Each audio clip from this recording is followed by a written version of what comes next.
अस्सलाम वालेकुम स्टूडेंट्स, यहाँ पे हम मल्टीमीटर को इंट्रोड्यूस करेंगे। AVO मीटर या मल्टीमीटर। AVO मीटर मतलब एम्पेयर जो करंट का यूनिट है, V जो वोल्ट है और पोटेंशियल डिफरेंस का यूनिट है, O फॉर ओहम जो रेजिस्टेंस का यूनिट है। तो इस तरह से AVO मीटर एक ऐसा मल्टीमीटर है, एक ऐसा इलेक्ट्रिकल इंस्ट्रूमेंट है which can measure the current in amperes, potential difference in volts and resistance in Ohm's.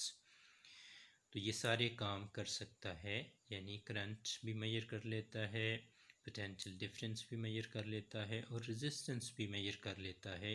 इसलिए इसको मल्टीमीटर कहते हैं। तो कंस्ट्रक्शन में इसके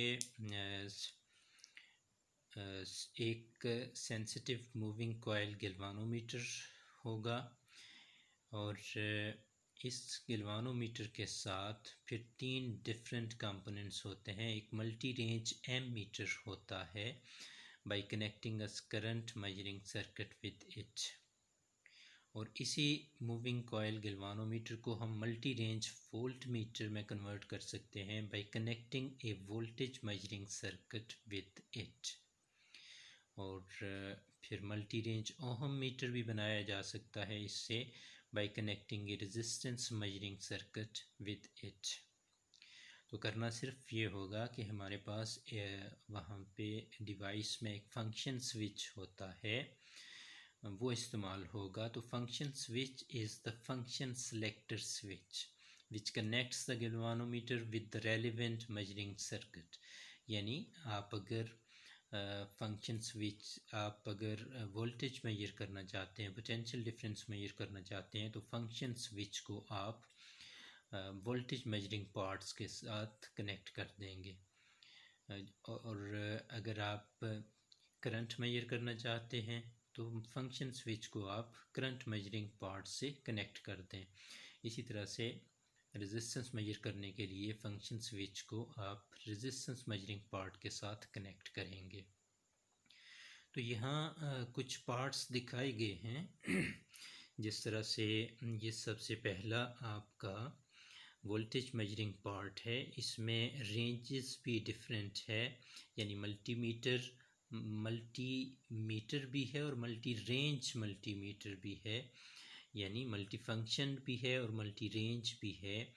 तो फंक्शन स्विच के साथ एक रेंज स्विच भी इस्तेमाल होगा, यानी फंक्शन स्विच से आप एंटर होगे वोल्टेज मेजरिंग पार्ट में, और इससे आगे फिर रेंज स्विच का काम है कि आप 5 वोल्ट वाला वोल्ट मीटर बनाना चाहते हैं, 15 वोल्ट वाला करना चाहते हैं, 50 वोल्ट वाला या 150 वोल्ट वाला, जो आपकी चॉइस होगी, जो आपकी रिक्वायरमेंट होगी, उसके मुताबिक आप अपना वोल्ट मीटर बना सकते हैं bye connecting the galvanometer with the given part, जो आपकी चॉइस होगी उस रेजिस्टेंस के साथ उसे कनेक्ट करके आप उस रेंज का वोल्ट मीटर बना सकते हैं।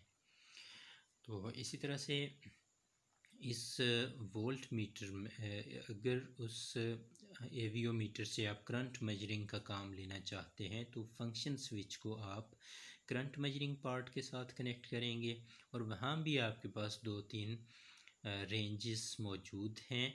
तो आप रेंज स्विच की मदद से अपनी डिज़ायर्ड रेंज के एमीटर से आप कनेक्ट कर सकते हैं, यानी अपनी डिज़ायर्ड रेंज का एमीटर बना सकते हैं आप। तो 5 मिली एम्पेयर, 50 मिली एम्पेयर या 500 मिली एम्पेयर इसे यहाँ पर मौजूद हैं।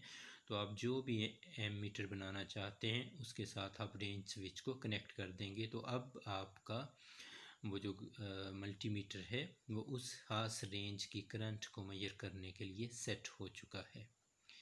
इसी तरह से ओहम मीटर के तौर पर भी इस्तेमाल होगा अगर फंक्शन स्विच को आप रेजिस्टेंस मेजरिंग पार्ट के साथ कनेक्ट कर देंगे। तो यहाँ एक चीज़ याद रखनी है कि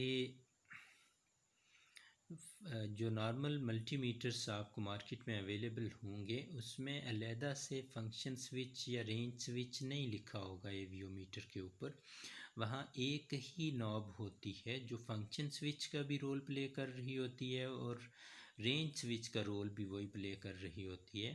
तो इस तरह से इस फिगर में जिस तरह से ये नॉब दिखाई दे रही है, इसकी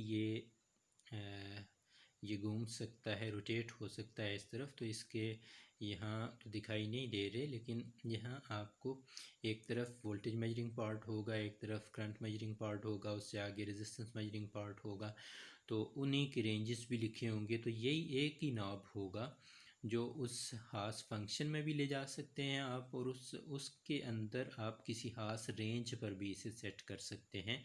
तो यही एक नॉब आपका function switch as well as range switch का काम कर देगा। तो एक एहतियात करना होती है कि before measuring the unknown resistance by ohm meter, it is first zeroed, which means that we short circuit the terminals X, Y and adjust RS to produce full scale deflection। तो इसको ज़ीरो ज़रूर करना है ताकि ये adjust हो जाए full scale deflection पर, और फिर रेजिस्टेंस मेजर करने के लिए तैयार हो जाए। तो थोड़ा सा मुश्किल होता है इस एवीओ मल्टीमीटर, एनालॉग मल्टीमीटर को स्टडी करना, क्योंकि इसकी जो डायल होती है वो थोड़ी सी कम्प्लेक्स होती है। उस पर तमाम फंक्शंस भी मेंशन्ड होते हैं और तमाम फंक्शंस के रेंजेस भी मेंशन होते हैं। और अगर यहाँ ही हम देखें इनमें, तो ये अगर दो दो तीन तीन रेंजेस भी हों तो यहाँ 9 डिफरेंट डायल्स बनी होंगी। तो हमें एहतियात करनी होती है कि जिस रेंज में और जिस फंक्शन में हम होते हैं उसी नीडल तो एक ही होगी, पॉइंटर एक ही होगा, तो हमें जो रीडिंग पढ़ना है वो हमें उस खास फंक्शन और उस खास रेंज की रीडिंग ही पढ़ना होगी। तो बहरहाल इस मुश्किल का हल आ चुका हुआ है डिजिटल मल्टीमीटर्स की सूरत में, जो कि इलेक्ट्रॉनिक इंस्ट्रूमेंट्स हैं। तो इलेक्ट्रॉनिक्स की मदद से हमारे पास डिजिटल मल्टीमीटर्स बन चुके हुए हैं, तो जिनकी मदद से हम करंट, रेजिस्टेंस और वोल्टेज को आसानी से डिजिट्स की फॉर्म में देख सकते हैं। तो इसके मुख्तलिफ़ फ़ीचर्स को हम अगर स्टडी करें तो ये डिजिटल वर्जन होता है एवीओ मीटर का। बाकी प्रॉपर्टीज़, इसकी कैरेक्टरिस्टिक्स वही हैं जो एवीओ मीटर की हैं, लेकिन ये डिजिटल वर्जन होगा। ये एक्यूरेट डिवाइस है, इसको ऑपरेट करना बहुत इजी होता है, इसको रीड करना बहुत इजी होता है, और इसमें जो रीडिंग एरर्स होती हैं वो फिर नहीं होती इस वजह से।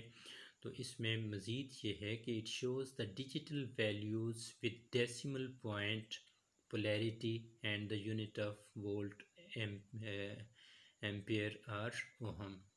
यानी इसमें जो वैल्यू आएगी आपको स्क्रीन के ऊपर, वो डिजिटल वैल्यू भी आएगी, उसके साथ डेसिमल पॉइंट भी होंगे। अगर पोलैरिटी प्लस माइनस है तो वो भी वहाँ पर शो होगी कि आपकी पोलैरिटी किस तरह से है, और फिर साथ यूनिट भी मेंशन होगा। तो आसानी से आप उस स्क्रीन से देख सकते हैं कि ये 2 एम्पेयर करंट है या 10 वोल्ट है, या रेजिस्टेंस इसी तरह से 1000 ओहम है, या वगैरह वगैरह।